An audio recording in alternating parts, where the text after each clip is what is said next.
மதுரை புத்தக திருவிழாவில் முழுக்க கிராமிய கலை நிகழ்ச்சி மட்டுமே நடைபெற்றதாகவும் அதற்கு யாரும் மதசாயம் பூச வேண்டாம் என அமைச்சர் மூர்த்தி கூறினார். மதுரையில் செய்தியாளர்களிடம் பேசிய அவர் பள்ளி மாணவிகள் ஆடியதை பெரிதாக எடுத்துக் கொள்ளக்கூடாது என்றார்.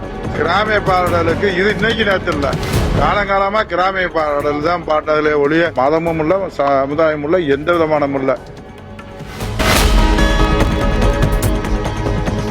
கோவை மாவட்டம் சூலூர் அருகே குமாரபாளையத்தில் உள்ள சௌடேஸ்வரி ஆலய கும்பாபிஷேகத்தை ஒட்டி காவடி ஆட்டம் நடைபெற்றது. குமாரபாளையம், செங்கத்துறை உள்ளிட்ட பகுதிகளைச் சேர்ந்தவர்கள் மேற்கொண்ட பயிற்சியின் அரங்கேற்றமாக காவடி ஆட்டம் நடைபெற்றது. இதை ஏராளமான பொதுமக்கள் கண்டுகளித்தனர்.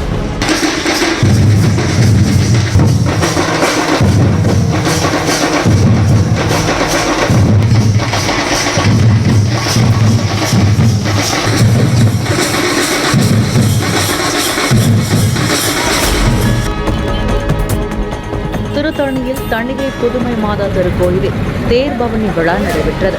கடப்பா ட்ரங்க் ரோட் பகுதியில் தேர்பவனி வந்தபோது தேரின் உச்சியிலிருந்த இரும்பாலான சிலுவையில் சாலையின் குறுக்கே சென்ற உயர்மட்ட மின்சார வயர் சிக்கியது. மின்துறை பணியாளர்கள் வயரில் மின் விநியோகத்தை துண்டித்து சிக்கி கிடந்த வயரை அகற்றினர்.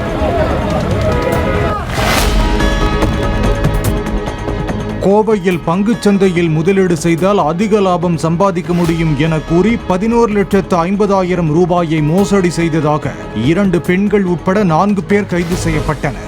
கணுவாய் பகுதியில் உடற்பயிற்சி கூடம் நடத்தி வரும் தண்டபாணி என்பவரிடம் போன் மூலமே தொடர்ந்து பேசி இந்த கும்பல் பணத்தை பறித்துள்ளது தெரிய வந்துள்ளது.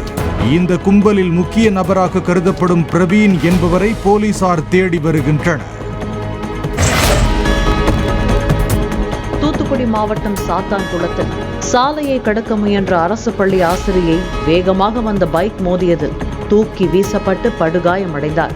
பரமன்குறிச்சியைச் சேர்ந்த ரேவதி கௌசல்யா தங்கை வட்டாட்சியர் ரதிகலாவுடன் ஸ்கூட்டரில் வந்து இறங்கி இட்டமொழி சாலையை கடக்க முயன்ற போது விபத்து நிகழ்ந்தது. பைக்கை ஓட்டிய செல்வின் என்பவரை சாத்தான்குளம் போலீசார் தேடி வருகின்றனர். மதுரை அவனியாபுரத்தில் ஓய்வு பெற்ற எல்லை பாதுகாப்பு படை வீரர் மது போதையில் வீட்டில் இருந்தபோது துப்பாக்கியால் சுட்டு தற்கொலை செய்து கொண்டார்.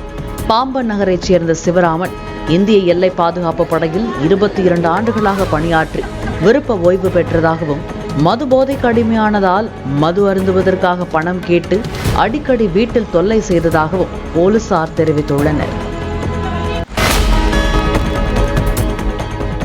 திருவண்ணாமலை மாவட்டம் போளூரில் மத்திய அரசின் கிராமப்புற உள்கட்டமைப்பு மேம்பாட்டு நிதியில் கட்டப்பட்ட மேம்பாலத்தை அமைச்சர் ஏவ வேலு திறந்து வைத்து நலத்திட்ட உதவிகளை வழங்கினார். புதிதாக கட்டப்பட்ட போளூர் வட்டாட்சியர் அலுவலகத்தையும் அமைச்சர் திறந்து வைத்தார்.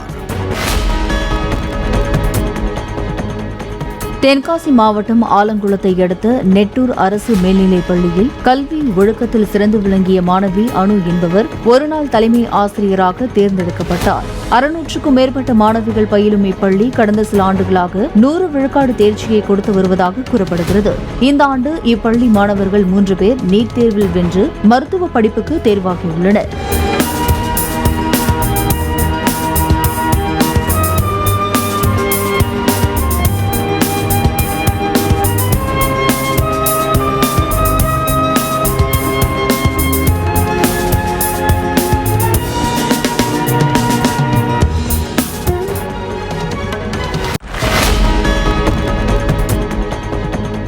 தெலங்கானா மாநிலம் ஹைதராபாத்தில் விநாயகர் சதுர்த்தியை முன்னிட்டு 1 கோடி ரூபாய் செலவில் 70 அடி உயரம் 50 டன் எடை உள்ள விநாயகர் சிலை அமைக்கப்பட்டுள்ளது. கைரதாபாத்தில் பெரிய அளவிலான விநாயகர் சிலைகளை அமைக்கும் வழக்கம் துவங்கி 70 ஆண்டுகள் ஆவதை குறிப்பிடும் வகையில் 70 அடி விநாயகர் சிலை நிறுவப்பட்டுள்ளது. இந்த சிலையை அமைக்கும் பணியில் தமிழ்நாடு, ஆந்திரா, கர்நாடகா, மகாராஷ்டிரா, தெலுங்கானா ஆகிய மாநிலங்களைச் சேர்ந்த 100க்கும் மேற்பட்ட கலைஞர்கள் கடந்த 1 மாத காலமாக ஈடுபட்டதாக ஏற்பாட்டாளர்கள் கூறினர்.